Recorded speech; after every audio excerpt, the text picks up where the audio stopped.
এবার শুরু হতে চলেছে দেশের সবচেয়ে বড় মোকদ্দমা আপ কি আদালত রজত শর্মার সাথে।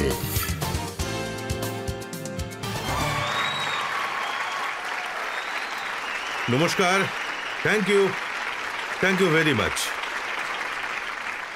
তাহলে আসুন শুরু করা যাক আপকে আদালতে আজকের মোকদ্দমা।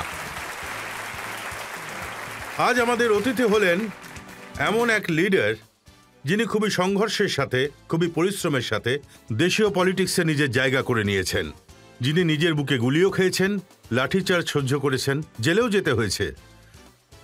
এমন একজন লিডার যিনি নিজের কনস্টিটিউয়েন্সিতে খুবই পপুলার, আর এখন ইন্ডিয়ান ন্যাশনাল কংগ্রেসের দেশের সবথেকে বড় নেতাদের মধ্যে উনি একজন। Please welcome leader of the opposition Adhir Ranjan Chowdhury.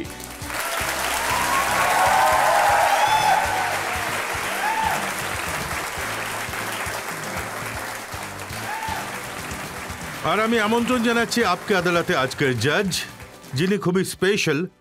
আমি ইউনিভার্সিটিতে পড়ার সময় থেকে ওনাকে চিনি, আমরা একই সাথে পড়াশোনা করতাম, তারপর একসাথে জার্নালিজম শুরু করলাম। উনি টাইমস অফ ইন্ডিয়াতে ছিলেন, হিন্দুস্তান টাইমসে ছিলেন, আর এখন গার্জিয়ান নিউজ পেপারের ম্যানেজিং এডিটর উনি। প্লিজ ওয়েলকাম পঙ্কজ ভোরা।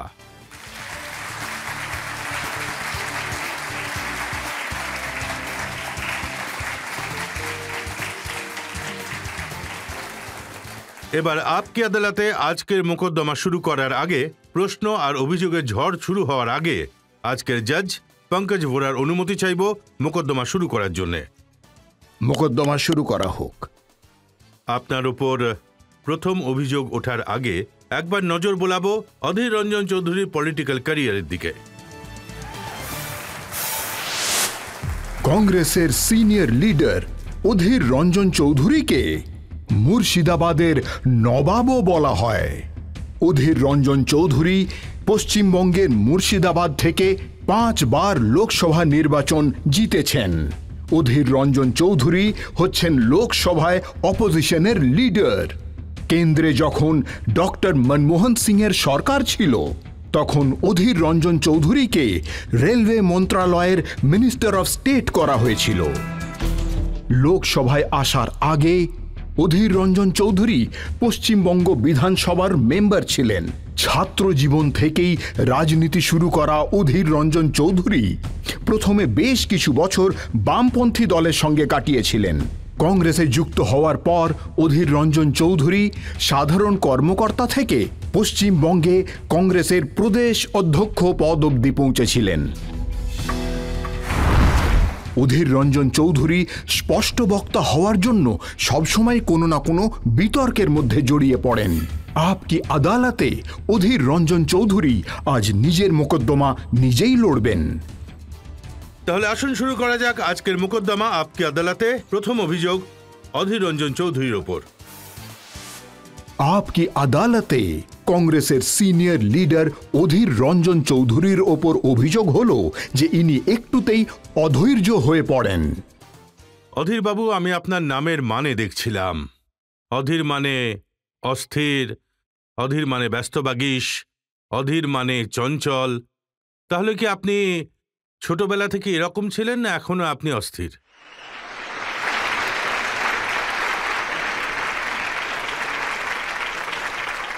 আমার বাবা এবং মা যখন আমার নাম ঠিক করেছিলেন, তখন নিশ্চয়ই চিন্তাভাবনা করেই করেছিলেন। তাই সেই কারণে আমার মনে হয় যে ওনারা ঠিকই ভেবেছিলেন আর সঠিক নামই রেখেছিলেন। আমি গর্ব অনুভব করি। অস্থিরতা থাকা তো অবশ্যই দরকার। আমি হলাম অস্থির, আমি অধীর, আর বহু কিছু জিনিসের জন্য অধীর অপেক্ষায় রয়েছি। এই হলো মুর্শিদাবাদে আপনাকে রবিনহুড বলা হয়। দেখুন, কেউ কেউ হয়তো এইটা বলে থাকে, কিন্তু সেটা আমার খুব ভালো লেগেছে যে এই ধরনের উপাধি আমি পেয়েছি, আর সেই জন্য আমি খুবই খুশি। এটা কি সত্যি যে শোলে আপনার সবচেয়ে প্রিয় সিনেমা, আর ডজন খানেক বার আপনি ওটা দেখেছেন? আমার বয়সী যে লোকজন রয়েছেন না ভারতবর্ষে, আমার মনে হয় এই শোলে সিনেমাটা আমার থেকেও বেশি বার দেখেছেন। হয়তো আমি ডজন মানে বেশ কিছুবার দেখেছি, কারণ আজও শোলের মতো সিনেমাটা আজও ঠিক ততটাই সুপারহিট প্রথম দিকে ঠিক যতটা সুপারহিট ছিল। তাই আমারও ভালো লাগে, আজও যদি আমি সুযোগ পাই তাহলে অবশ্যই দেখে নিই। এটা আমি এই জন্য জিজ্ঞাসা করছি যে আপনার যে কনস্টিটিউয়েন্সি আছে, আপনার যে এলাকা আছে, সেখানে লোকজন এটা বলে যে বাবা ঘুমিয়ে পড়, না হলে অধীর রঞ্জন চৌধুরী এসে যাবে। দেখুন, এটা তো কোনো একটা জেনারেশনে হয়েছিল, এটা ঠিক নয়। হয়তো আপনি কোথা থেকেও জানতে পেরেছেন, কিন্তু কিন্তু আমার আমার মনে হয় এইরকম চিন্তাভাবনা রাখাটা ঠিক নয়। আমি মানুষের ভালোবাসা, আশীর্বাদ আর দোয়া নিয়ে চলি। আর মানুষের দোয়া আর ভালোবাসা না থাকলে আপনার আপকি আদালতে আসার নিমন্ত্রণ তো আমি পেতাম না। তাহলে এটা কি সত্যি যে আপনি প্রথমেই নকশালবাদী হয়ে গেছিলেন, বিরোধিতা করতেন, হ্যাঁ, প্রথম থেকেই সবসময় রেবেল ছিলেন? একদম।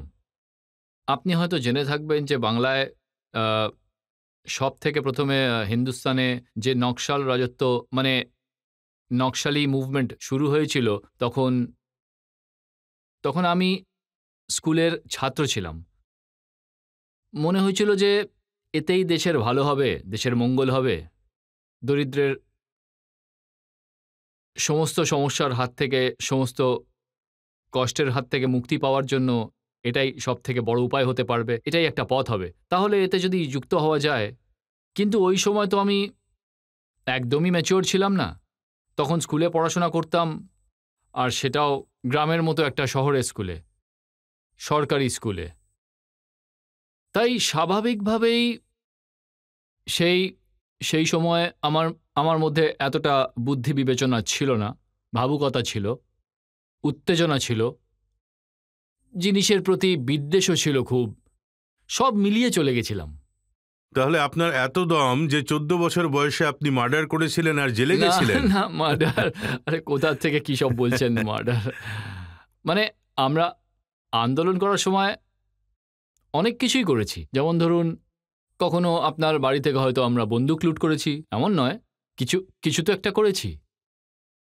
জেলেও আমি বন্দী হয়ে পড়েছিলাম 6-7 বছর, এটা সত্যি কথা। আসলে এটাও কি সত্যি যে যেদিন আপনাকে অ্যারেস্ট করা হয় সেদিন আপনার বোনের বিয়ে ছিল? হ্যাঁ, বোনের বিয়ে ছিল। আমি এসেছিলাম কারণ বহুদিন পলাতক ছিলাম, তাই বোনের বিয়েতে আমার মনে হলো যে চলো একবার বোনের বিয়ে দেখে আসি, যে সব ঠিকঠাক হচ্ছে কিনা, কেমন করে হচ্ছে, শুধু কি একবার দেখে আসি ব্যাস। এই জন্য ধরা পড়ে গেছিলেন? সুযোগ পেয়ে গেছিল, আর সেই সুযোগের সঠিকভাবে সদ্ব্যবহারও করেছেন ওনারা। আমি আর বাঁচতে পারলাম না। আপনি 14 বছর বয়সে জেলে গেছিলেন, 7 14 নয়, বছর 15। ঠিক আছে, 15 হ্যাঁ, বছরই ধরে নিচ্ছে। তো তাহলে পড়াশোনা তেমন হয়নি সেই না, সময়? পড়াশোনাকে তো আগেই বিদায় জানিয়ে দিয়েছিলাম। আমি তো ক্লাস 9 পর্যন্ত পড়েছি, কিছু মনে করবেন না। আর সেটাও সরকারি স্কুলে। বেশি পড়াশোনা তো আমি করিনি। যদি কোনো কঠিন প্রশ্ন করেন তাহলে সেটার উত্তর দেওয়ার জন্য আমি তৈরি নই। অতটা পড়াশোনা আমি করিনি। তবুও যেটুকু বোঝার বা বোঝানোর চেষ্টা আমি করেছি, কিন্তু এত তাহলে কোন মানুষ, ক্লাস অবধি? আপনার মতো মানুষ, জজ সাহেবের মতো সব দিগ্গজ মানুষ আমি নই। না দেখুন, আপনি তো দিগ্গজ বটেই। আমি শুনেছি যে আপনার বুকে এখনো গুলির দাগ হ্যাঁ, রয়েছে। সেটা তো আছে, সে তো অবশ্যই আছে, অবশ্যই আছে। সংঘর্ষ করার সময় তো আমি একজন ফৌজির মতো ছিলাম, সংঘর্ষ করতাম সত্যের জন্য, ন্যায়ের জন্য। তার জন্য গুলি চালাক যেই চালাক, তাতে আমার কিছু এসে যায় না, আমি পরোয়া করি না। তাহলে গুলি খেয়েছেনও আবার চালিয়েছেনও? না, চালাইনি, খেয়েছি, প্রয়োজন পড়লে চালিয়েও ছিলাম, ভয় এবার দেখানোর দেখুন, জন্য, উত্তপ্ত করার জন্য, বাঁচানোর জন্য। আগে 7 বছর জেলে ছিলেন। 1986-তে আপনার উপর চার্জ লেগেছিল যে আপনি একজন সিপিএম লিডারের হত্যা করেছিলেন, মার্ডার। এইসব তো দেখুন, রাজনীতিতে কি হয় সেটা আলাদা ব্যাপার। রাজনীতিতে তো, যেমন বিশেষ করে যদি বাংলার কথা বলা হয়, হিন্দুস্তানের অন্যান্য জায়গাতে এসব আছে। আজকাল রাজনীতি করাটা মুশকিল হয়ে যাচ্ছে, কারণ রাজনীতিতে বিপক্ষ হওয়া আর সত্যের পক্ষে লোকেদের জন্য এটা অপরাধ বলে মনে করা হয়। সেই জন্য কখনো কখনো আমার বিরুদ্ধে মিথ্যে সব তথ্যের আধারে নকল মোকদ্দমা করা হয়। কি করব, কিছু করার তো নেই। এখনও আমার বিরুদ্ধে কেস রয়েছে, সেটা নয়, পুরো ওই লিস্ট সবকিছুই- আছে আপনার বিরুদ্ধে, ওই কতগুলো সবকিছুই কেস হয়েছিল। আছে, হ্যাঁ পুরো লিস্ট আছে আমার কাছে হ্যাঁ আপনার রাখুন বিরুদ্ধে। না, আদালতে এসেছি। আমি তো আসল আদালতে পেশ করেছি, এখন তো এই আদালতে এসেছি, তাতে কি হয়েছে?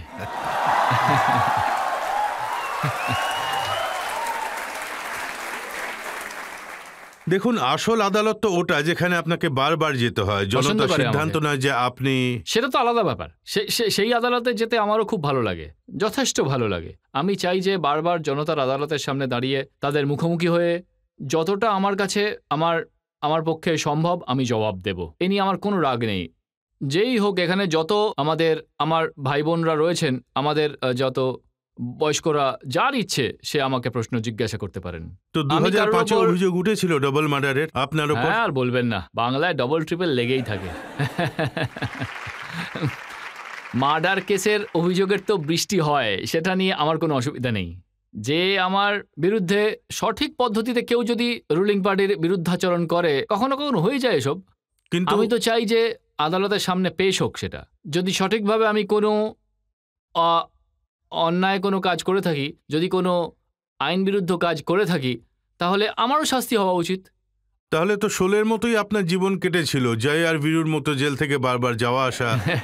জেলে আমি অনেকবার গেছি, কারণ আমি জেলকে আপনাদের মতো মনে করি না। আমি মনে করি জেল হলো একটা ইউনিভার্সিটি।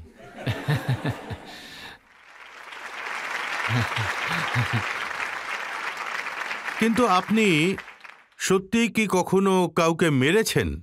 দেখুন, যদি আমি মেরেও থাকি তাহলে এই আদালতে কেন বলবো? যদি আমি যদি সেই রকম একটা বোকা লোক হতাম, তাহলে কি আপনারা আমাকে সদনে দেখতে পেতেন? আর এখানেও কি আপনারা ডাকতেন? ততটা বোকা নিশ্চয়ই নই, এটা ধরে নিয়েই এগোন। আপনি এই যে ইলেকশন এফিডেভিটে ডিক্লেয়ার করেছেন, সেখানে 26টা কেস আছে, হ্যাঁ, সেখানে অনেকগুলো মার্ডারের কেসও হ্যাঁ, আছে। অনেকগুলো। অনেকগুলো। কি করব? আপনার যদি মনে হয় যে মার্ডার কেসে, আমার বিরুদ্ধে মার্ডার কেসের ফর্জি কেসে মোকদ্দমা করবেন, তাহলে করতে চাইলে করতে পারেন, আজও করতে পারেন। এটা মেনে নিয়েই আমি চলি যেখানে রাজনীতি করি, যে এই আজকের তারিখে কিছু মনে করবেন না, আমাদের সাথীরা হিন্দুস্তানের রাজনীতিতে এটা একটা অঙ্গ হয়ে দাঁড়িয়েছে।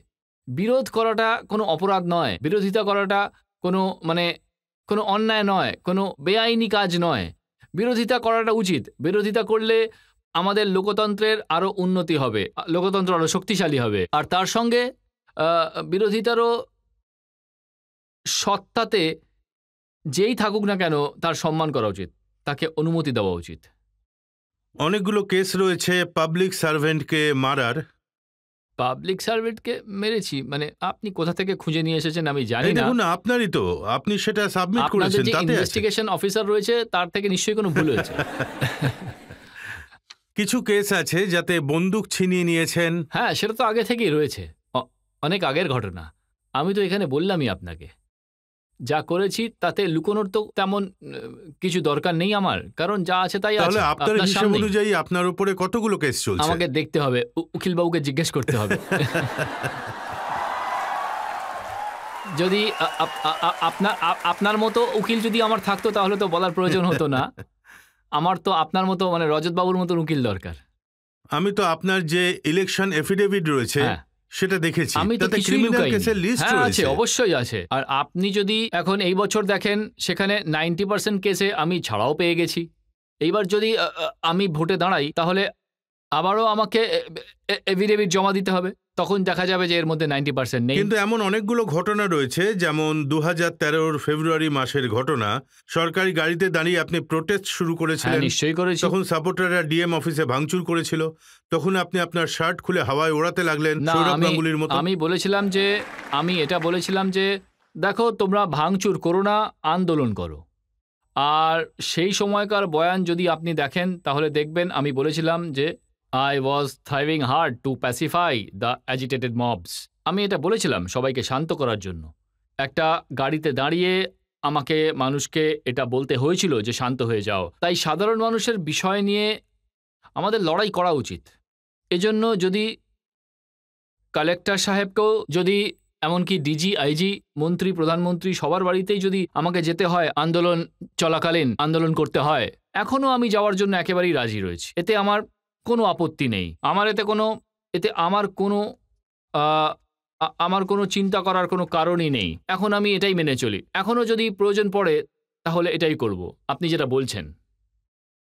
এটা খুব ভালো কথা যে আপনি অ্যাডমিট করছেন যে আপনি এটা করে যাবেন, তাই না? হ্যাঁ, অবশ্যই করব। আর সব সময় অস্থির হয়ে চলবেন, হ্যাঁ, অবশ্যই অস্থিরতা সেটা হবে। বজায় থাকবে। অবশ্যই সেটা হব। এই কারণে অস্থির হয়ে থাকব যখন দেখব, যখন আমার এইটা অনুভব হবে যে কখনো যদি কোথাও অন্যায় হয়ে থাকে, বিরোধিতা করার জন্য যদি আমাকে জেলের পেছনেও যেতে হয়, যদি মারও খেতে হয়, দ্বিতীয়বার আবার যদি গুলি খেতে হয়, তা নিয়ে আমার একদম কোনো কিছু যায় আসে না, কোনো পরোয়া করি না। অধীর রঞ্জন বাবু, এখানে আমরা একটা ব্রেক নিয়ে নেব, আর ব্রেকের পর আপকে আদালতে অধীর রঞ্জন চৌধুরীর ওপর প্রশ্ন আর অভিযোগের ঝড় বয়ে যাবে। আমি সেই সময় বলেছিলাম যে নীরব মোদী তো আসেনি, কিন্তু নরেন্দ্র মোদী বাবু আপনি কি করে নীরব মোদী হয়ে গেলেন? কেন এরকম চুপ করে রয়েছেন বলুন? এতে যদি কোনো ভুল থাকে তাহলে আমি এখনই ফাঁসির কাঠগড়ায় ঝুলতে পর্যন্ত রাজি। Welcome back. আপকে আদালতে আজ আমরা মোকদ্দমা চালাচ্ছি, প্রশ্ন জিজ্ঞাসা করছি leader of the opposition Adhir Ranjan চৌধুরীর কাছে। আপকে আদালতে পরের অভিযোগ। আপকি আদালতে বিরোধী দলের নেতা অধীর রঞ্জন চৌধুরীর ওপর অভিযোগ হলো যে ইনি একেবারেই দায়িত্বশীল নন। অধীর রঞ্জন বাবু, আপনি হলেন লিডার অফ দ্য অপোজিশন। অনেক দায়িত্বের পদ এটা সেই পদ যেখানে একসময় প্রণব মুখার্জি দায়িত্ব পালন করতেন। এখন মানুষ বলে যে প্রণব দা যেভাবে দায়িত্ব সামলাতেন ততটাই দায়িত্ব জ্ঞানহীনভাবে কথা বলেন এই দাদা। আপনি কি যাকে যা ইচ্ছা বলেন? সে তো ঠিক আছে, কিন্তু যা খুশি বলতে সেটা কি আমার জানাটা প্রয়োজন। যেমন এই কিছুদিন আগে একের পর এক বলুন। আমি একদম, আপনি এত কিছু বলেছেন, আমি কিন্তু বলতেই থাকবো। একদম আপনি নিশ্চিন্তে বলুন, সময় নিয়ে বলুন। আপনাকে নো কনফিডেন্স মোশন চলাকালীন আপনাকে বলার সুযোগ দেওয়া হয়েছিল, তখন আপনি প্রধানমন্ত্রীকে নীরব মোদীর সাথে তুলনা করেছিলেন। নীরবের অর্থ সাইলেন্ট, শান্ত। শান্ত, সাইলেন্ট। আমি আমাদের দেশের প্রধানমন্ত্রীর বিরুদ্ধে ওনাকে আঘাত করার জন্য, অপমান করার জন্য কোনো রকম শব্দর ব্যবহার করিনি। আমি এটা বলেছিলাম, অবশ্যই বলেছিলাম, যে যখন মণিপুর জ্বলছিল আমি নিজে গেছিলাম মণিপুরে। মণিপুরের দুর্দশাটা আপনারা বুঝতে পারবেন না। গোটা মণিপুর দুটো ভাগে ভাগ হয়ে গিয়েছিল। যারা পাহাড়বাসী ছিল, যারা হিলে থাকতো তারা ঘাঁটিতে যেতে পারতো না, সমতল জায়গায় যেতে পারতো না। আর যারা সমতলে থাকতো তারা পাহাড়ে উঠতে পারতো না। দুপক্ষেরই হাতে এক নয়, হাজারো সংখ্যায় অত্যাধুনিক হাতিয়ার দুপক্ষেরই হাতে। সেই হাতিয়ারগুলো কেমন করে লুট করা হয়েছিল? ধরে নিন কোনো একটা পুলিশ থানা, সেখানে অনেক মেতি অফিসার ছিলেন। তারা সমস্ত আলমারি খুলে দিয়ে দিল সমস্ত নিজের জাতের লোকজনকে। ধরে নিন যেখানে অনেক কুকি পুলিশওয়ালারা রয়েছে, তারা সমস্ত অস্ত্রাগার খুলে কুকি লোকজনদের দিয়ে দিল। চলো, নিজেদের জাতের লোকজনকে বাঁচানোর জন্য অস্ত্রাগার খুলে দিল। তারপর কি হলো জানেন? দুপক্ষেরই হাতে প্রচুর পরিমাণে হাতিয়ার আর তার সঙ্গে লক্ষেরও বেশি গুলি মজুদ ছিল। এবার এখানে বসে ভাবুন যে কি চলতে পারে। আমাদের গৃহমন্ত্রী যখন সদনে এসে বয়ান দেন, তিনি বলেন যে আমাদের যত সেনাদলকে আমি প্রস্তুত করেছি তাদেরকে আমি বাফার জোনে মজুদ করে দিয়েছি। বাফার জোন মানে কি? যেখানে দুপক্ষ সামনাসামনি হওয়ার অবস্থায় থাকে, একে বলে বাফার জোন। মাঝখানে থেকে যায় সেনা, একবার ওই দিকে একবার এই দিকে। এতে আপনাদের কি মনে হয় যে আমাদের দেশের এই অবস্থা আমাদের জন্য কি সঠিক? আমি যদি সদনে গিয়ে বলি যে আমি বাফার জোনে সেনা মজুদ করে দিয়েছি, আপনারা যে সমস্ত হাতিয়ার লুট করেছিলেন সেই হাতিয়ারগুলোকে উদ্ধার করার জন্য তো সেনা পাঠানো উচিত ছিল, তাই না? মানুষের মনে আবার দ্বিতীয়বার সৌহার্দ্য স্থাপন করার জন্য, ভাইচারা স্থাপন করার জন্য, শান্তি আর শৃঙ্খলা বজায় রাখার জন্য সমস্ত রকম চেষ্টা করা উচিত ছিল, প্রয়াস করা উচিত ছিল, সব পদক্ষেপ নেওয়া উচিত ছিল। ২৭ লক্ষ জনসংখ্যার দেশে এত বড় হিন্দুস্তান, আমাদের এত শক্তি, সেটা কি আমরা সামলাতে পারতাম না? ৩ মাস কেটে গেছে, তবুও এই লুট, খুন, ধর্ষণ এইসব চলতেই থাকছে। আপনারা শুনে আশ্চর্য হবেন। যেমন ধরুন মর্চুয়ারিতে, মানে যেটা মর্গ আর কি, যেখানে মৃতদেহ রাখা হয়, সেখান থেকেও মৃতদেহের পরিচয় আর তার সঙ্গে তাদেরকে নিয়ে কাউকে কবর দেওয়া, কাউকে শ্মশানে নিয়ে যাওয়া, কাউকে সমাধি দেওয়া, সেটাও করা যায় না। কেন? আমি জিজ্ঞাসা করছি কেন? কেন আমরা চুপ করে বসে থাকব? কেন আমরা কথা বলবো না?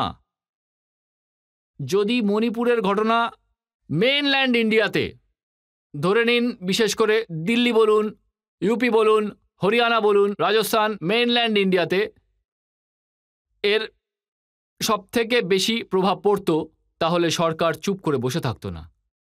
তাই সরকারকে চুপ করে থাকতে দেখে, অধীর মুখ বাবু, বুজে থাকতে আপনি দেখে, এখানে যা যা বললেন খুবই দায়িত্ব নিয়ে সেগুলো বললেন, ভালো কথা বলেছেন, কিন্তু সংসদে তো আপনি এসব কথা বলেননি। ওখানে তো কি? আপনি নীরব মোদীকে নিয়ে হ্যাঁ, কি পড়েছিলেন। কারণে বলেছি হ্যাঁ। সেটা তো আগে শুনুন। তা আমি অস্থির ছিলাম, যেমন আপনি বলেছিলেন না যে আমি অধীর। হ্যাঁ, অবশ্যই অস্থির। আর অধীর অপেক্ষায় বসেছিলাম যে দেশের সব থেকে বড় মুখিয়া প্রধানমন্ত্রী আসুক সদনে, আর সদন শুরু হওয়ার সঙ্গে সঙ্গেই ওনার বক্তব্য রেখে মণিপুর নিয়ে চর্চা শুরু করুন।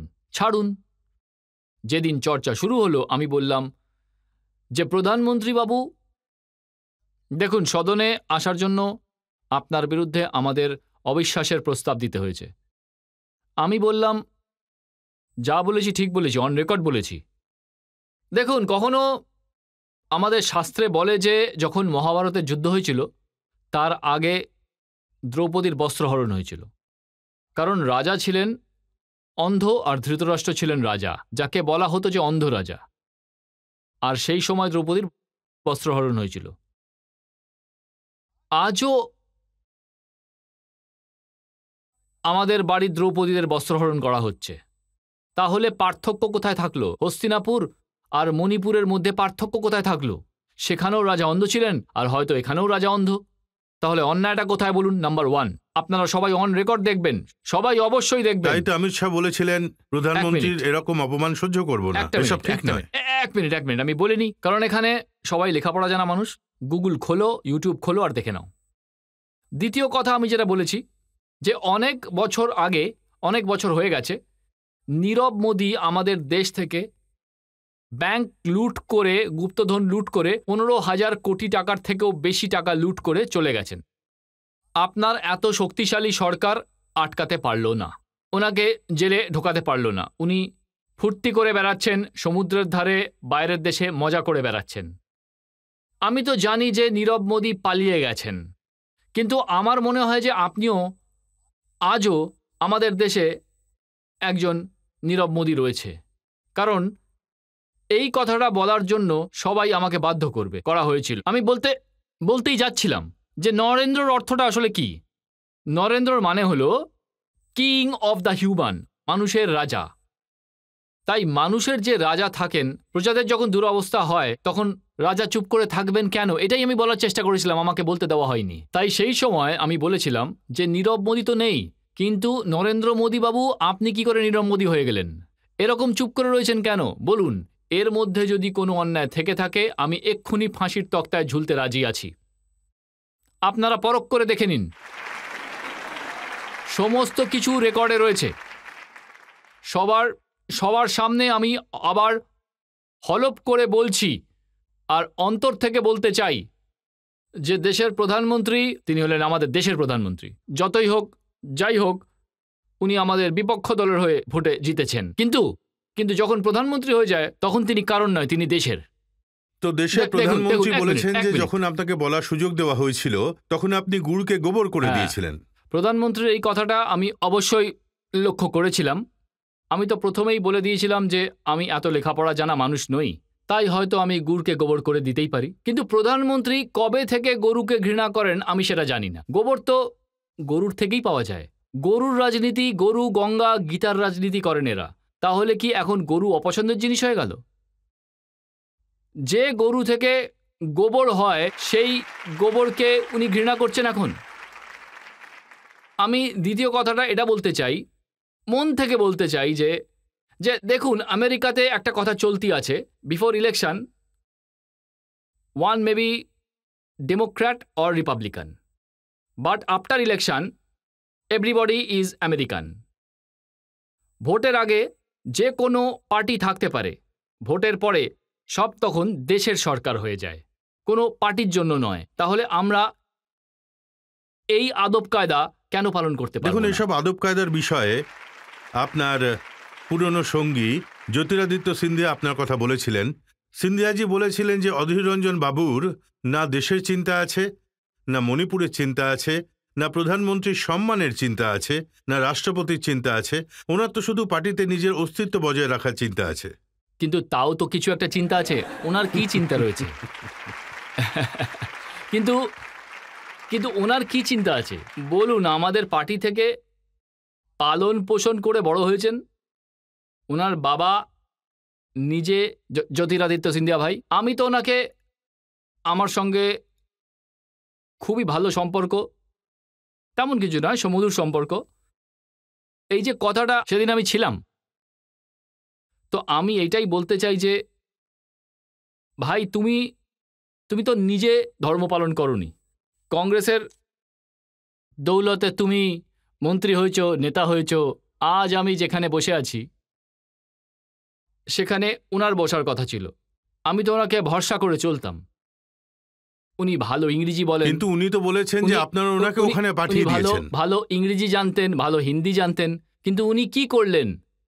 নিজের রাজত্বকে বাঁচানোর জন্য, ধনকে বাঁচানোর জন্য, সম্পত্তিকে বাঁচানোর জন্য যখন মোদি বাবু আর অমিত শাহ বাবুর তরফ থেকে ইডি আর সিবিআই এর ধমকি এলো, তখন সোজা ওদের পার্টিতে সামিল হয়ে গেল। কারণ আমি এসব করতে পারবো না, কারণ না আমার ধন রয়েছে, না আমার সম্পত্তি আছে, আমার কোনো ভয় নেই। আচ্ছা মহারাজ, আপনাকে একটা প্রশ্ন করেছিলেন। আপনি বলেছিলেন যে মোদিজি নীরব আছেন, চুপচাপ আছেন, একদম। শান্ত আছেন। কিন্তু যখন মণিপুরে 123 জন মারা গেল, অনেক দিন অবধি কারফিউ জারি ছিল, ভয়ানক হিংসা শুরু হয়েছিল, তখন মনমোহন সিং প্রধানমন্ত্রী ছিলেন, আপনি ছিলেন কংগ্রেস পার্টিতে। আপনি তো কখনো মনমোহন সিংকে বলেননি আপনি মণি বাবা হয়ে গেছেন? আমি আপনাদের সামনে একটা সংখ্যা পেশ করতে চাই। 10 বছরের প্রধানমন্ত্রী, যাকে বলা হতো মৌন মনমোহন, উনি 70 বার ভাষণ দিয়েছিলেন। 70 বার। আবার আমি রিপিট করছি, 10 বছরে 70 বার ভাষণ দিয়েছেন সদনের ভিতরে। তবু উনি মৌনী মনমোহন ছিলেন। আর আমাদের হিন্দুস্তানের প্রধানমন্ত্রী নরেন্দ্র মোদী, যিনি সব ব্যাপারেই বলেন, সেটা চাঁদেই হোক বা মধ্যপ্রদেশের ফরেস্টের চিতা হোক, সব বিষয়ে বলেন, চাঁদ থেকে চিতা পর্যন্ত। কিন্তু উনি গত 10 বছরে পার্লামেন্টে মাত্র 30 বার উনি চর্চাতে সামিল হয়েছিলেন। তাহলে এখানে কে মৌনী আর কে মৌনী নয়, আপনারা নিজেরাই বিচার করে দেখুন। রেকর্ড অন রেকর্ডে কথা বলি। আমি পার্লামেন্টে একবার কংগ্রেস কিন্তু উনি পার্টি, তো 2 ঘন্টা 13 মিনিট উনি বলেছিলেন। তো রেকর্ড আর করতে তারপর- ওস্তাদ। উনি শুধু রেকর্ড করতেই জানেন, সেই জন্য রেকর্ড করতে জানেন। আমি তো বলছি উনি এই কারণে রেকর্ড করেছেন, 1.25 ঘন্টা কথা তো বলেছেন, কিন্তু মণিপুরের বিষয় মাত্র 3 মিনিটের জন্য। মণিপুরের বিষয় নিয়ে 3 মিনিট বলেছেন আর 1.25 ঘন্টা ধরে ভাষণ দিয়ে গেলেন। তাহলে এবার নিজেরাই বলুন যে মণিপুর নিয়ে ওনার কতটা ইন্টারেস্ট কিন্তু আছে। যখন উনি মণিপুর নিয়ে বলছিলেন তখন আপনি উঠে চলে গেছিলেন কেন? কি তাহলে কি করব? 2 ঘন্টা ধরে আমি বারবার চিৎকার করে বলছিলাম যে মণিপুরের সম্পর্কে কিছু বলুন, মণিপুর সম্পর্কে কিছু বলুন। আমার কথার কেউ উত্তরই দিচ্ছিল না। যদি এটা বলে দিত যে মণিপুরের সম্পর্কে পরে বলবো, আগে 2 ঘন্টা কেটে যাক তারপর, তাহলে আমি বসে থাকতাম। 2 ঘন্টা ধরে ভাষণ দেবেন, তারপর যখন ভাষণ শেষ হবে তখন মণিপুর আসবে। তখন আমি কি করব? বসে বসে বসে ক্লান্ত হয়ে গেছিলাম। ওনার মন্ত্রীবর্গরাও ক্লান্ত হয়ে গেছিলেন। আপনি ভিজুয়াল দেখুন, আপনার কাছে ভিজুয়াল আছে। কেউ ঘুমোচ্ছিল, কেউ ঘুমের টলমল করছে। না, ওনারা তো সবাই স্লোগান না, দিচ্ছিলেন। ওরা তো স্লোগান দিতে দিতে ক্লান্ত হয়ে যাচ্ছিল। মোদি বাবুকে তো ওনারা নিজেদের ভগবান মনে করেন, তাই স্লোগান দিতে দিতে ক্লান্ত হয়ে যাচ্ছিল। তাই ক্লান্ত হয়ে যাওয়ার পরে ওনাদেরও ঘুম পেয়ে যায়, ওরাও বেচারা কি করবে, এরকম করছিল। আপনারা ভিজুয়াল দেখে নিন। আপনার সম্পর্কে এটা বলা হয় যে এটা শুধুমাত্র প্রথমবার নয় যে আপনি প্রধানমন্ত্রী সম্পর্কে এরকম অপমানজনক কথা বলেছেন। এটা হলো আপনার অভ্যেস। রাষ্ট্রপতির সম্পর্কে আপনি ওনাকে হ্যাঁ, রাষ্ট্রপতি অবশ্যই বলেছিলেন। বলেছি, একদম বলেছি। হ্যাঁ, একদম বলেছি। আমার যদি কোনো ভুল হয়ে থাকে, সেই ভুল স্বীকার করার জন্য আমি এখানে বসে আছি। কারণ আমি শুনেছি যে ভুল স্বীকার করে নিলে শাস্তি কম হয়। কিন্তু আমার কথাটা অবশ্যই শুনবেন। তাহলে নীরব মোদির ফয়সালাটা হয়ে গেছে। গোটা সদনে নীরব বলার কারণে রুলিং পার্টির একজন বড় কুস্তিগির। দেখুন, আপনি এতটাও সাদাসিধে নন যতটা দেখাচ্ছেন। আপনি কথা শেষ তো করতে দিন আগে। শুনুন না, দেখুন আপনি দেখুন, আপনি যদি শুধু নীরব মোদীকে নিয়ে বলতেন অন্য কথা ছিল। আপনি কি বলেছেন? আমার মনে হয় নীরব মোদী দেশের হাজার হাজার কোটি টাকা লুট করে পালিয়েছে, হ্যাঁ, আর ক্যারিবিয়ানে মজা করছে। হ্যাঁ। কিন্তু দেখে তো মনে হচ্ছে যে নরেন্দ্র মোদী নীরব মোদী হয়ে গেছেন। হ্যাঁ। এর অর্থ কি? এর মানে হলো যে মণিপুর নিয়ে চর্চা হচ্ছিল। ধরে নিন, না, মণিপুরের বিষয় নিয়ে চর্চা হচ্ছিল, সেই জন্য আমি বলেছি আপনি নীরব হয়ে গেছেন। না, আমরা দেখুন, যখন এক মিনিট। ব্যাকগ্রাউন্ডে সমস্ত দেখি না, তখন মনে হয় যে কোনো গড়বড়। অনেক কিছু তো মনে হয়। আপনাকে এটা তো দেখতে হবে যে আমি কি সম্পর্কে বলছি। হঠাৎ করে কেন এরকম বললাম? আচ্ছা, এটা বলুন যে রাষ্ট্রপতি কি সম্পর্কে বলেছিলেন? সদনের মধ্যে কি হয়, যদি ওনারা আয়ত্তের মধ্যে থেকে আমাকে জিজ্ঞেস করতেন যে আপনি কি সম্পর্কে এই কথাটা বলেছেন, জবাব দিন ভালোভাবে। আমি তো উত্তর দেওয়ার জন্য বারবার চিৎকার করছিলাম যে আমাকে তো একবার বলার সুযোগ দেওয়া হোক। যদি বলার সুযোগ দিতেন তাহলে আপনাদের মতো এনাদের সামনে এখন আমি যেরকম স্পষ্টভাবে কথা বলছি, যে এটা সেভাবেই আমি স্পষ্ট করে বলে দিতাম। কিন্তু যদি বলার সুযোগ না দেওয়া হয় তাহলে কি করব? কুস্তিগির আসছেন, দৌড়ে দৌড়ে আমার দিকে আসছেন মারার জন্য, ইউপির একজন বড় কুস্তিগির। তবুও তো আমি ভয় পাইনি, আমি দাঁড়িয়েছিলাম। সেই সময় আমি বলেছিলাম যে একবার শুনে তো নাও কি বলছি, একবার তো প্রথমে শুনে নাও। নরেন্দ্র মোদীর ব্যাপারে উনি নীরব কেন সেটা আমি বলেছি। আমি আপনাদের সামনে একটা চ্যালেঞ্জ দিচ্ছি। রুলিং পার্টির যত দিগ্গজরা ওদিকে বসে আছেন আর এদিকে আমি একা বসে আছি, আরও সবাই বসে রয়েছেন। যদি কোনো অন্যায় প্রমাণ হয়ে যায়, আমি আমার পলিটিক্যাল লাইফ থেকে বিদায় নিয়ে নেব। সবার সামনে আমি কথা দিচ্ছি, চ্যালেঞ্জ জানাচ্ছি। খুব ভালো বলেছেন আপনি, খুব ভালো কথা। চলুন, ঠিক আছে, নীরব মোদীর কথা তো হয়ে গেল, কিন্তু রাষ্ট্রপত্নীর কথা কেন বলেছিলেন? আপনি বলেছিলেন রাষ্ট্রপতির কাছে গিয়ে ক্ষমা চাইব। আমি পশ্চিমবাংলায় থাকি, যখন দিল্লি যাই তখন হিন্দি ভাষা ব্যবহার করার চেষ্টা করি, কিন্তু আমি একজন বাঙালি। আমরা আসলে পতি পত্নীকে এইভাবে বলি, যদি মহিলা হয় তাহলে পত্নী, পুরুষ হয় তাহলে পতি, এইভাবে দেখি। যেটা সঠিক সেটাই। রাষ্ট্রপতি একজন নিউট্রাল জেন্ডার হয়ে থাকেন। না, আপনি এবার এটা বলুন, আপনি ক্ষমা চেয়েছেন ওনার কাছে? ছোট বড় সবাইকে বলতে চাই। না, জনতা সব জানে। না, সব জানে। ওনাদের কিছু আমি বলছি যে আপনি আমার কথাটা হলো, বলেছিলেন যে শ্রীমতী দ্রৌপদী মুর্মু রাষ্ট্রপতির কাছে গিয়ে আপনি ক্ষমা চাইবেন, সেটা কি চেয়েছিলেন আপনি? এমনি নয়, চিঠি লিখে সেটাও আপনার কাছে নেই? রজত জগতের মালিক হয়ে তবুও কিছু নেই? এমন নয়, চিঠি লিখে চিঠিতে সিগনেচার করে সমস্ত মিডিয়ার লোকেদের দিয়ে আমি ক্ষমা চেয়েছিলাম, ঠিক আছে? আজ নয়, অনেক দিন আগে, কিন্তু তবুও আপনারা সেটা ধরে রাখেন। চলুন তাহলে এবার এটাই হলো আমাদের দেশের, এটাই সব থেকে খারাপ ব্যাপার। দেখুন, রাষ্ট্রপতি প্রধানমন্ত্রী আমাদের দেশের লোকেদের নিয়ে তো কথা হয়ে গেল। ইউরোপিয়ান পার্লামেন্টের লোকজন যারা জম্মু কাশ্মীরে গিয়েছিল, আপনি তাদের সম্পর্কে বলেছিলেন যে এরা নাকি ভাড়া করা টাট্টু। ও, একদম একদম একদম, এক মিনিট, এই কারণে বলেছিলাম যেখানে আমাদের ভারতবর্ষের লোকেরা যেতে পারে না, জম্মু কাশ্মীর সম্পর্কে আপনাদের আরও একটু জেনে রাখা দরকার।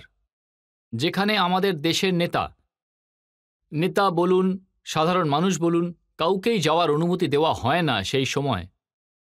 আর্টিকেল 370 খারিজ করার পরে তখন ওই সময় কেন কিছু বেছে নেওয়া ইউরোপিয়ান পার্লামেন্টের সদস্যদের নিয়ে সেখানে গিয়েছিলেন, যাদের কোথাও ঘুরতে যেতে দেওয়া হয়নি, যাদের কারো সঙ্গে দেখা করার অনুমতি দেওয়া হয়নি, সমস্ত ইন্টারনেট বন্ধ করা ছিল। সেই সময় কিছু বাছাই করা লোকজনকে নিয়ে হোটেলে রেখে হাজারো সংখ্যায় আমাদের আর্মিকে মজুত করে যে ছবি, যে ফটো দেখাতে চেয়েছিলেন, সেটা অন্যায় ছিল। সেই জন্যই আমি বলেছিলাম এরা হলো ভাড়া করা টাট্টু।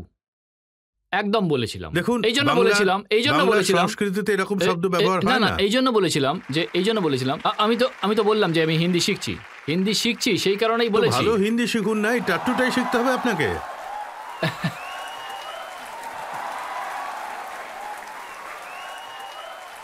হ্যাঁ, হিন্দিতে তো আরো ভালো ভালো শব্দ আছে। শেখার তো আমি চেষ্টা করেই চলেছি। হিন্দি ভাষা তো আর একদিনে শেখা যায় না। যেমন আপনি যেমন এত সুন্দর হিন্দি ভাষা বলেন, তবুও আপনি নীরব সম্পর্কে জানতেন না। আমি খুব ভালো করে জানতাম। তাহলে এত চেঁচামেচি করলেন কেন? যখন আপনি হিন্দিতে এত বড় একজন জ্ঞানী, তাহলে নীরব সম্পর্কে জানতেন না কেন? আমি আপনাকে বলেছিলাম নীরব মানে হলো শান্তি। না, নীরবের অর্থ হলো চুপ করে থাকা। চুপ করে থাকা। নীরব কথাটার মানে অর্থ হলো, দেখুন, নীরবের মানে হলো সাইলেন্ট। না, নীরব সেটাও বাই অ্যাপ্লিকেশন। দেখুন, যদি আপনি নীরব শব্দ এর অর্থ দেখতে যান, তাহলে কোনো শব্দেরই একটা অর্থ হয় না, অনেক সমশব্দও থাকে। তার মানে হলো যিনি শান্ত, এমন একজন ব্যক্তি যার কোনো শব্দ নেই, এমন একজন ব্যক্তি যিনি সাইলেন্ট, এমন একজন ব্যক্তি যিনি চুপ করে আছেন। আমি সাইলেন্টের কথাই বলছি। তো আমি কি ভুল আপনাকে বললাম? সব শিখিয়ে দেবো, হিন্দি, উর্দু, আমিও ইংরেজি সব। আপনাকে শিখিয়ে দেবো, পুরোটা না। আমি যতটা শিখতে পেরেছি। এই নিয়ে অনেক কথা হলো। আরও একটা জিনিস আপনাকে মনে করাতে চাই, একজন বিজেপির স্পোক পার্সনের কথা আমি শুনছিলাম। উনি এটা বলছিলেন যে উনি একটা ভিডিও চালিয়ে দেখালেন। উনি বললেন যে এটা হলো ওনার অভ্যেস, যে কোনো বিষয় নিয়েই এরকম বলার। মণিপুর সম্পর্কে বলতে গিয়ে আপনি বলেছেন এটা গ্লোবাল ইস্যু হয়ে গেছে। হ্যাঁ, একদম। আচ্ছা, যদি গ্লোবাল ইস্যু না হতো, ইউরোপিয়ান পার্লামেন্টে মণিপুরের বিষয় নিয়ে কেন প্রস্তাব পেশ করা হলো বলুন আপনারাই? আমেরিকাতে নিউ ইয়র্ক টাইমসের প্রথম পাতায় কেন মণিপুরের বিষয় তোলা হয়েছিল বলুন? আমাদের দেশের প্রধানমন্ত্রী যখন ইউরোপে গেছিলেন, ফ্রান্সে, একটা বড় পুরস্কার নেওয়ার জন্য ওনাকে দেওয়া হয়েছিল বিরাট বড় পুরস্কার।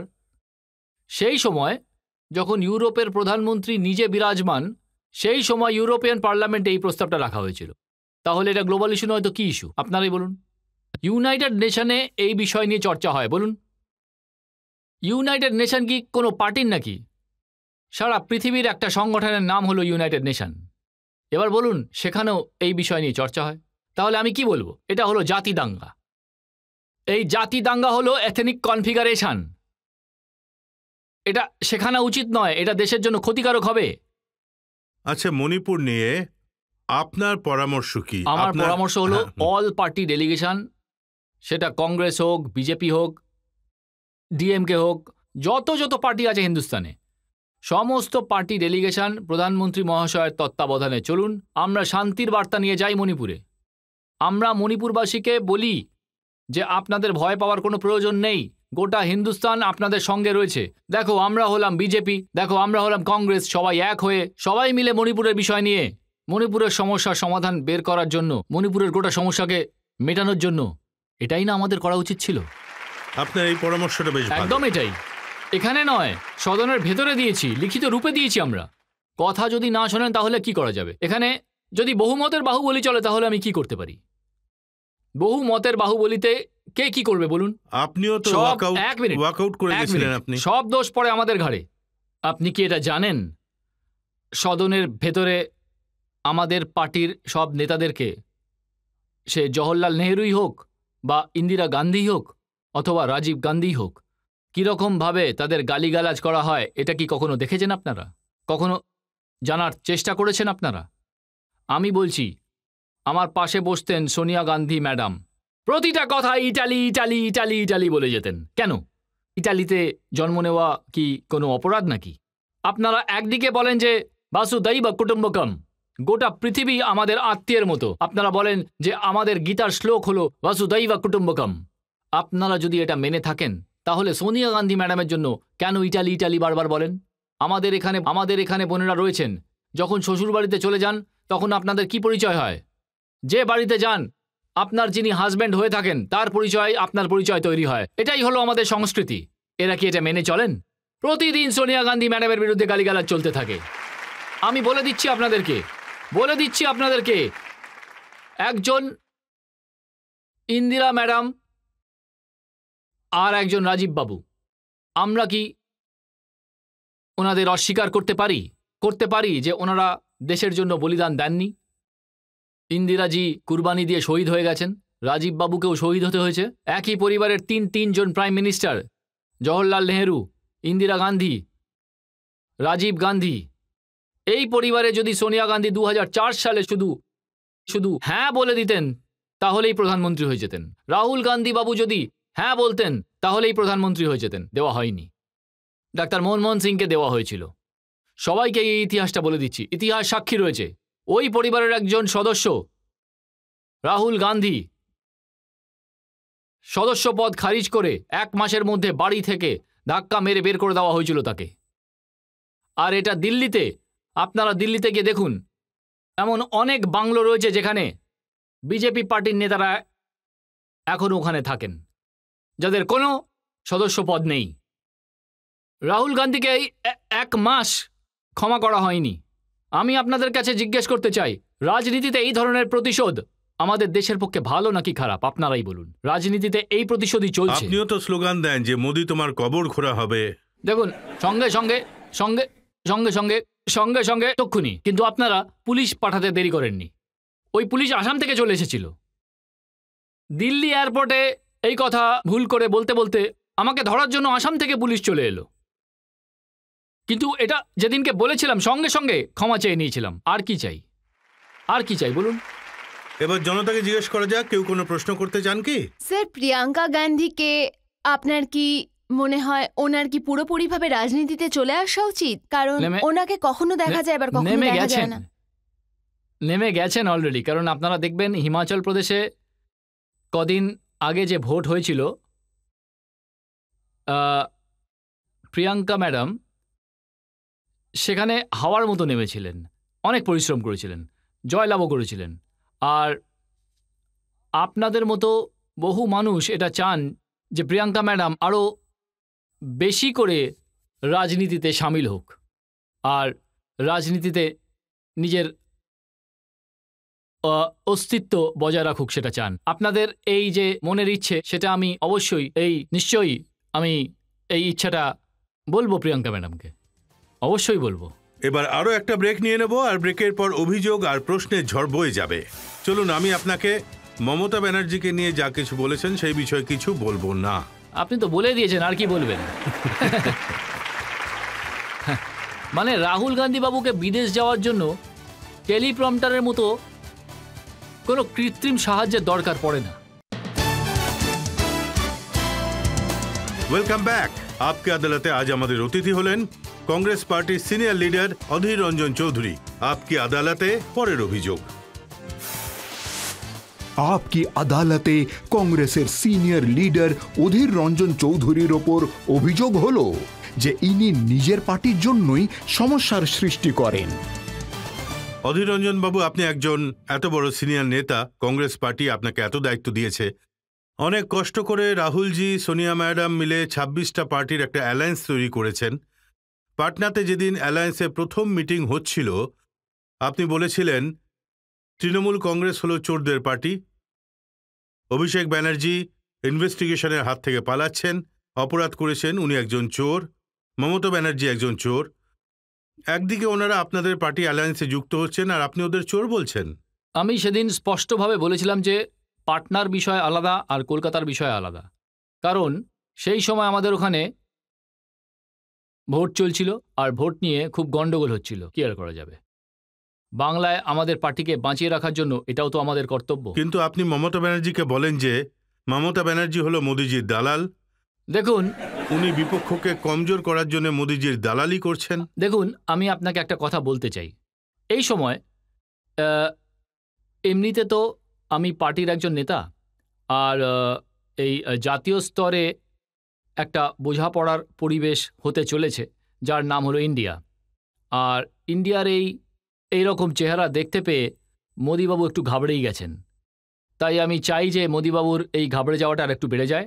তাই এই কারণে আমার মনে হয় যে এই বিষয়ে আমার আরও বেশি নাক গলানোটা অসম্ভব হবে। কিছুদিন আগে আপনি বলেছিলেন যে পশ্চিমবাংলায় যখন পঞ্চায়েত ভোট হলো তখন হিংসাত্মক পরিবেশ ছিল, বোমাবাজি হয়েছিল, আপনার রাজনৈতিক কর্মীদের মারা হয়েছিল, প্রাণে মেরে ফেলা হয়েছিল, একদম, বাড়িঘর পুড়িয়ে দেওয়া হয়েছিল। এখন কি সেগুলো ঠিক হয়ে গেছে? না, কিছুই ঠিক হয়নি। যা যা করার সব লোকালরাই করে থাকে।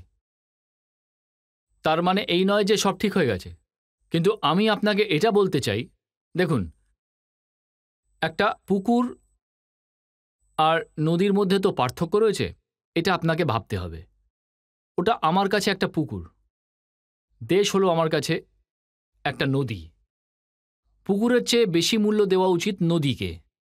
এই জন্য যা বলার আমি বলে দিয়েছি। আমি কিন্তু এইটা বলছি না যে আমি যা বলেছি সেটা ভুল। আমি কোনো চুপি চুপি কথা বলা পছন্দ করি না। যেটা হ্যাঁ সেটা হ্যাঁ, যেটা না সেটা না বলে দেবো। যখন পরিস্থিতি তৈরি হচ্ছে তখন সেই পরিস্থিতিতে আমি এমন কিছু করব না যাতে সেটা নষ্ট হয়ে যায়। আপনি কাশ্মীরের কথা বলুন, আপনি দেশের কথা বলুন, শুধু আপনার কনভিনিয়েন্স অনুযায়ী তো জিজ্ঞেস করা যায় না। ইকোনমির কথা বলুন, বেরোজগারি নিয়ে বলুন, কেন বলছেন না? ছেলে মেয়েদের ভবিষ্যৎ কি হবে? বেকারত্বের কি অবস্থা? বাজারে আগুন লেগে গেছে, প্রতিটা জিনিসের দাম আগুন হয়ে গেছে। প্রশ্ন করছেন না, এগুলো যখন সরকারের লোকজন আসে তাদেরও জিজ্ঞেস করা হয়। আমাকেও জিজ্ঞেস করুন, কেন নয়? আমিও তো একজন অধিকারী। আমি তো আপনাকে, আমাদের গ্রামের লোকেরা কি বলে এটাও জিজ্ঞেস করা দরকার। সরকারের কাছে কেন, বিপক্ষকে কি জিজ্ঞেস করতে পারেন না? এটাও বলুন যে আমি ভুল বলছি। আপনার কমিটমেন্ট আছে, আপনি জিজ্ঞেস করেন। যেখানে আপনার মনে হয় যে এখানে আমাদের কিছু লাভ হবে সেটা নিয়ে প্রশ্ন করেন। কিন্তু আসল বিষয়টা তো আমি তো শুধু আপনার বলা কথাগুলোকেই আপনাকে মনে করিয়ে দিচ্ছি, নিজের তরফ থেকে তো কিছুই বলছি না। আমি এটা বলছি না, আমি আপনাকে একটা পরামর্শ দিচ্ছি। এই তো জুন মাসের কথা। আমি আপনাকে একটা পরামর্শ দিচ্ছি যে এই বিষয়েও চর্চা হওয়া উচিত। নিশ্চয়ই হবে। সরকার পক্ষ থাকলে তো সবাই ঘুরিয়ে ফিরিয়ে কথা বলবে, মনোভাব পাল্টানোর চেষ্টা করবে। যে মামলায় আপনি ফাঁসতে চলেছেন সেই নিয়ে আপনি জবাব দিতে চাইছেন? অবশ্যই চাই, কোনো পরোয়া নেই। আপনাকে আমি তো এটা বলিনি যে জবাব দেব না, আমি তো আপনাকে উত্তর দিয়েছি। দেখুন, একদিকে আপনি বলছেন যে পশ্চিমবাংলায় জঙ্গলের রাজত্ব চলছে, খুনের রাজনীতি চলছে, বদমাইশি আছে, রাক্ষস আছে, আর আপনি বলছেন যে ভাই না এখন তো কিছুই বলবো না। বলুন না। ছোলা আর বেদানার মধ্যে অনেক পার্থক্য আছে, বুলক আর হিলকের মধ্যেও অনেক পার্থক্য আছে। আপনারা পাইনাপেলকে কি বলেন হিন্দিতে? আনারস আর বেনারসের মধ্যে অনেক ফারাক আছে। এটা আপনাকে মেনে চলতে। চলুন, আমি আপনাকে মমতা ব্যানার্জি সম্পর্কে যা যা বলেছেন সেই ব্যাপারে কিছুই বলবো না। আপনি তো বলেই দিয়েছেন, আর কি বলবেন?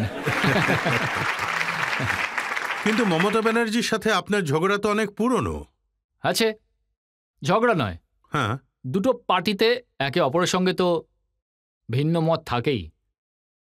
আপনি নন, উনি চাননি যে আপনি কংগ্রেসে থাকুন। বাস, আর নয়, সেটা তো বলেই দিলাম।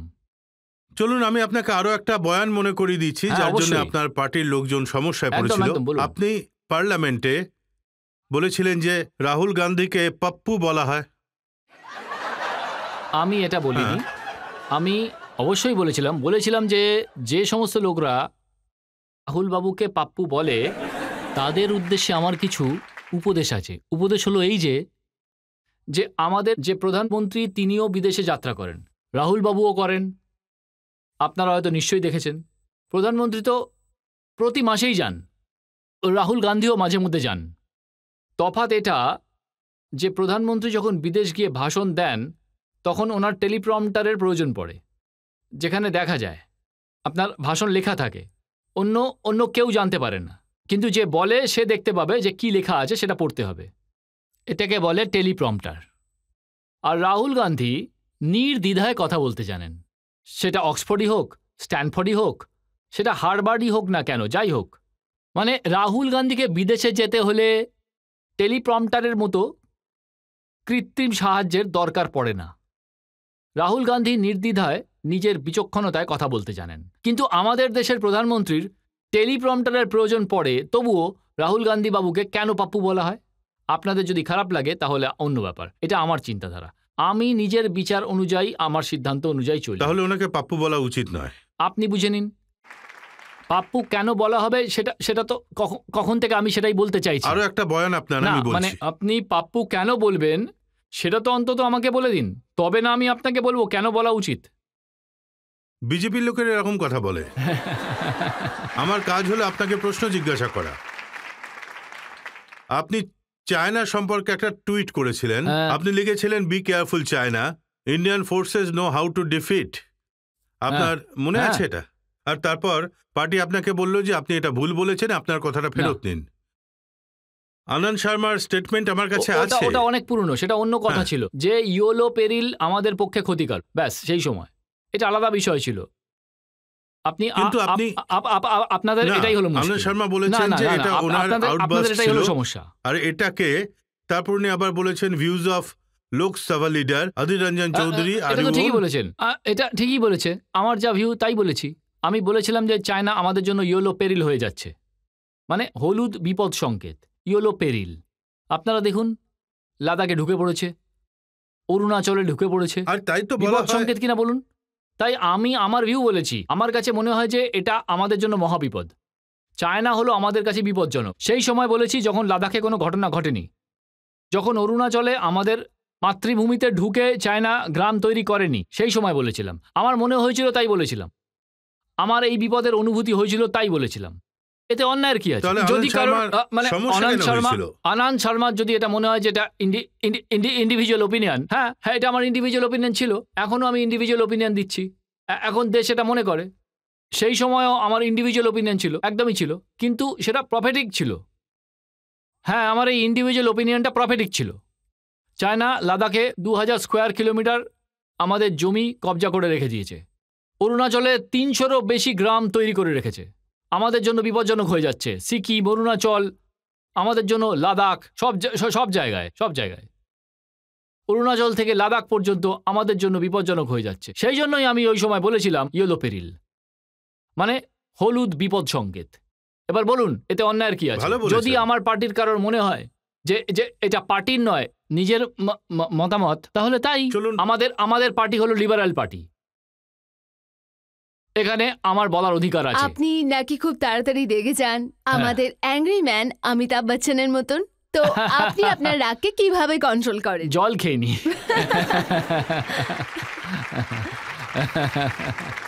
তো আমার মনে হচ্ছে জল খাওয়ার জন্য একটা ব্রেক নিয়ে নেওয়া যাক। একদম, তাই আমি এখনই খেয়ে নিচ্ছি। আর ব্রেকের পর আপকে আদালতে প্রশ্ন আর অভিযোগের ঝড় বয়ে যাবে। রাহুল গান্ধী একজন খুবই ভালো মানুষ, একজন খুবই সৎ মানুষ, ওনার অনেক জ্ঞানও আছে।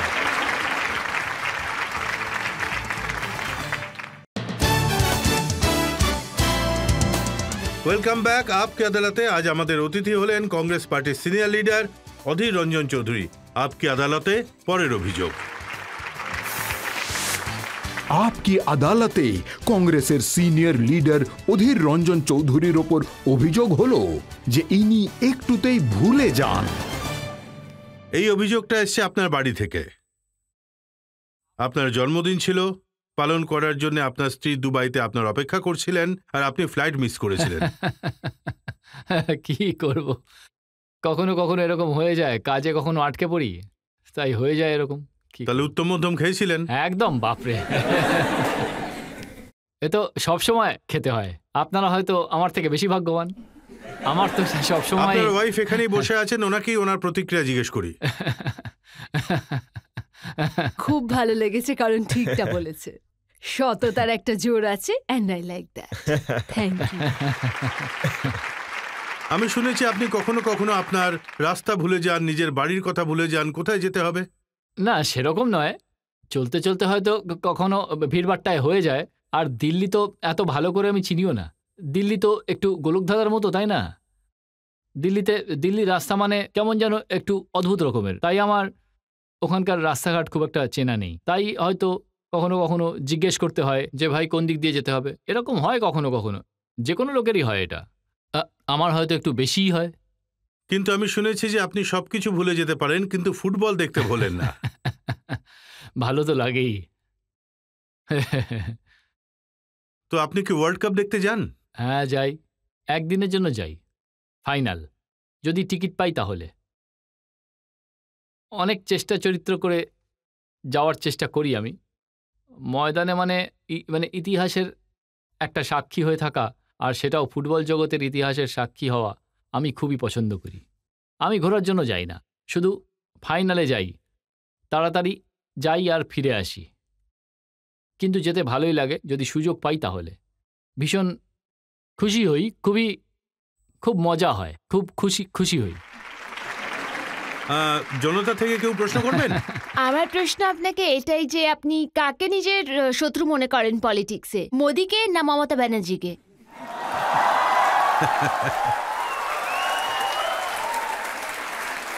দেখুন বোন, আমি কাউকে শত্রু বলে মনে করি না, কারণ পলিটিক্সে কোনো শত্রু হয় না। আমার জন্য কোনো এনিমি হয় না, অ্যাডভার্সারি হয়। উনি তীর একদম নিশানায় মেরেছেন। বিপক্ষ হয়। দেখুন বোন, বিপক্ষ হয়, কেউ শত্রু হয় না। আর দ্বিতীয় কথা হলো এটা যে পলিটিক্সে কোনো স্থায়ী শত্রুও হয় না, আর কোনো স্থায়ী বন্ধুও হয় না। তবু আমি বলছি, আমি কাউকে শত্রু বলে মনে করি না। মোদি বাবু হলেন দেশের প্রধানমন্ত্রী, ওনাকে ওনার যতটা সম্মান পাওয়া উচিত আমি তার থেকে বেশি দেওয়ার চেষ্টা করি, কারণ উনি দেশের প্রধানমন্ত্রী। মমতা ব্যানার্জি হলেন আমাদের রাজ্যের মুখ্যমন্ত্রী, ওনার ক্ষেত্রেও একই। কিন্তু আবারও আমি বলছি, সাধারণ মানুষের জন্য যেখানে যেখানে আমার মনে হবে যে বিরোধিতা করা উচিত, আমি নীতিগতভাবে বিরোধিতা করব। এটা হলো আমার ideological political fight, personal fight নয় এটা। তাই আমার কাছে কেউ শত্রু নয়, অবশ্যই তারা বিপক্ষ দলে। আচ্ছা, এমন দিন কি কখনো আসবে যে অধীর রঞ্জন চৌধুরী আর মমতা ব্যানার্জি দুজনে বন্ধু হয়ে যাবেন? তখন ভয় পাওয়ার কোনো দরকার নেই। হ্যাঁ, আসবে। এটা বলা হয় যে politics is the art of the possible, যে কোনো কিছুই হতে পারে। কিছুদিন আগে লালুবাবু রাহুল গান্ধীকে বিয়ে করার জন্য উপদেশ দিয়েছিলেন, আর এটা শোনা যায় যে রাহুল গান্ধীও আপনাকে খুব মানেন। তো আপনি কখনো কিছু বলেননি? না, এ ব্যাপারে বলার কোনো সাহস আমার হয়নি কখনো। সমস্ত গান্ধী পরিবারের সঙ্গে লালু প্রসাদ বাবুর একটা অন্যরকম সম্পর্ক আছে যে উনি যা ইচ্ছে বলতে পারেন, আমার দ্বারা সম্ভব না। কিন্তু যখন বিয়ে করবেন তখন অবশ্যই নিমন্ত্রণ খেতে যাব। কিন্তু ওনার সম্পর্কে বলা হয় যে উনি কখনো চোখ মারেন, কখনো ফ্লাইং কিস দেন, কখনো ভালোবাসার দোকান খুলে বসেন। দেখুন, যাই করুক, রাহুল গান্ধীকে বোঝার একটা চেষ্টা করা উচিত। রাহুল গান্ধী কিন্তু খুবই ভালো একজন মানুষ, একজন সৎ মানুষ, আর ওনার অনেক জ্ঞানও আছে। ওনার প্রতিটা ওনার অনেক এমন কথা রয়েছে যেগুলোকে ভেঙে চুড়ে মানুষের সামনে একটা ভুল ছবি পেশ করা হয়। এটা ঠিক নয়, কারণ রাহুল গান্ধীকে একটু বোঝা দরকার। রাহুল গান্ধীকে সাধারণ যারা আলোচনা বেশি করে তারা যদি একটু ওনার সামনে গিয়ে কথা বলেন তাহলে আপনি কনভিন্স হয়ে যাবেন, এটা আমি বলতেই পারি। কিন্তু লোকে বলে না, যে যা খুশি বলে থাকুক না কেন, আমি তো ছিলাম, কিন্তু রাজস্থান যাচ্ছিলেন, সদনে বলার জন্য রাজস্থানে যাচ্ছিলেন, একটা বেশি জরুরি কাজ ছিল ওনার, কোনো একটা সভাতে সম্বোধন করার জন্য সময়ের অভাব ছিল, সেই জন্য বলা হয়েছিল সব ঠিক আছে আমি যাচ্ছি। এটা তো ভালোবাসার চিহ্ন একটা, এটা খারাপ চোখে দেখার কি আছে? এটা কোনো জেন্ডারের চিহ্ন তো নয়। যখন নমস্কার করি আমরা, সেটাও ঠিক আছে। আপনারা যদি দোষ খোঁজেন তাহলে তো সব জিনিসেই দোষ খুঁজে পাবেন। আপনি বলছেন যে ওনার সাথে দেখা করা দরকার, কথা বলা দরকার, কিন্তু হেমন্ত বিশ্ব শর্মা বলেছিলেন যে উনি যখন দেখা করতে গিয়েছিলেন তখন উনি কুকুরকে বিস্কিট খাওয়াচ্ছিলেন। কুকুরকে বিস্কুট খাওয়ানোটা তো কোনো পাপ নয়, ওদেরও তো প্রাণ আছে। নাম্বার 1। নাম্বার 2 আমি বলছি যে ডগ, DOG উল্টো করুন গড। তাহলে তাকে বিস্কুট খাওয়ানোতে অন্যায় কোথায়? ওদের বিস্কুট খাওয়ানোর মধ্যে দোষটা কোথায় কুকুরকে বিস্কুট খাওয়ানোতে? উনি বলছেন যে সেই প্লেট থেকেই খাওয়াচ্ছিলেন যে প্লেট থেকে বাকি লোকেরা খাচ্ছিল। আমার বাড়িতে একটা আছে কুকুর, বয়স হয়ে গেছে, সবাই বলে বের করে দাও, আমি বলি না, যতক্ষণ ও বেঁচে থাকবে আমার বাড়িতেই থাকবে। দোষটা কোথায়? সবাইকেই ভালোবাসা উচিত। আপনি এত ভালো কথা বলেছেন, আপনি একজন ডগ লাভার, এটা জেনে খুব ভালো লাগলো। আমার মনে হয় এখানে একটা ব্রেক নিয়ে নেওয়া দরকার। আর কি দরকার, এবার ছুটি দিয়ে দিন, ব্যাস। ছুটি দিয়ে দেবো, ঠিক আছে। আমার তরফ থেকে আমি একটা কথা বলতে চাই, কথাটা পরিষ্কার করতে চাই, যে আজ যারা প্রশ্ন করছেন তার মধ্যে আমাদের বাড়ির বোনেদের সংখ্যাই কিন্তু বেশি। এটা আমার খুব ভালো লাগলো। তাহলে এখন একটা ব্রেক নিয়ে নেব, আর ব্রেকের পর শুনবো আপকি আদালতে আজকের জাজ পঙ্কজ ভোরার রায় আজকের মোকদ্দমার।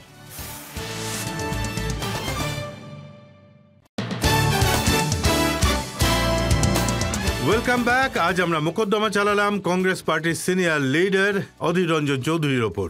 আমরা ওনাকে জিজ্ঞেস করলাম ওনার পুরো জীবন সম্পর্কে, ওনার রাজনীতি সম্পর্কে, মমতা ব্যানার্জি সম্পর্কে, রাহুল গান্ধী সম্পর্কে, নরেন্দ্র মোদী সম্পর্কে। উনি প্রতিটা প্রশ্নের নির্ভয়ে পরিষ্কার উত্তর দিয়েছেন। এবার সময় হলো আপকি আদালতে আজকের জাজ পঙ্কজ ভোরার ফয়সালার। অধীর রঞ্জন চৌধুরী হলেন এমন একজন ব্যক্তি যার কারণে এনার পার্টি পশ্চিমবঙ্গে আজও অস্তিত্বে রয়েছে। এই আদালত এটা মনে করে যে অধীর রঞ্জন চৌধুরী হলেন একজন ফাইটার। একদিকে যেমন উনি নিজের পার্টিতে সংঘর্ষ করছেন নিজের জায়গা বানানোর জন্য, আর অন্যদিকে উনি নিজের প্রতিদ্বন্দ্বীদের সঙ্গেও ক্রমাগত সংঘর্ষ করে চলেছেন। আর অধীর রঞ্জন চৌধুরীর ওপর লাগানো যাবতীয় অভিযোগ তা এই আদালত একেবারে নস্যাৎ করে দিচ্ছে। আর ওনাকে একটা উপদেশ দেওয়া হচ্ছে যে উনি পার্লামেন্টে যা কিছুই বলবেন তা যেন বাংলাতেই বলেন, কারণ উনি হিন্দি বললে মিসআন্ডারস্ট্যান্ডিং হয়ে যায়, সেটা অন্তত কম হবে। আর এই আদালত ওনার ব্যাপারে এইটা মনে করে যে ওনার ভবিষ্যৎ নিয়ে যা কিছু ফয়সলা, যা কিছু নির্ণয় তা যেন জনতাই করে, আর উনি যেন সবসময় জনতার মাঝেই থাকুন। বাহ, এই আশা নিয়ে, এই বিশ্বাস নিয়ে যে অধীর রঞ্জন চৌধুরী এইভাবেই মুর্শিদাবাদের মানুষদের সেবা করে যাবেন, দেশের মানুষের কাছে জনপ্রিয়তা অর্জন করে যাবেন, নিজের দায়িত্ব পালন করে যাবেন পার্লামেন্টে। আজকের মোকদ্দমা এখানেই শেষ করছি। পরের সপ্তাহে আবার দেখা হবে অন্য এক ব্যক্তিত্বের সাথে। ততক্ষণের জন্য নমস্কার।